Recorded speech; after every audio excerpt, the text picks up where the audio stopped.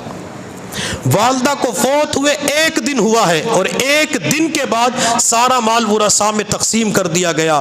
میں اور آپ بھی اپنی زندگیوں کے اندر یہی چیز پیدا کریں کہ ہم بھی انشاءاللہ اپنے گھروں کے اندر، اپنے خاندان میں، اپنی برادریوں کے اندر یہی ترتیب چلائیں گے کہ جو فوت ہو گیا، مرنے والا جو کچھ چھوڑ کے جائے گا اس کا مال ورثاء کے اندر جلدی تقسیم کریں گے۔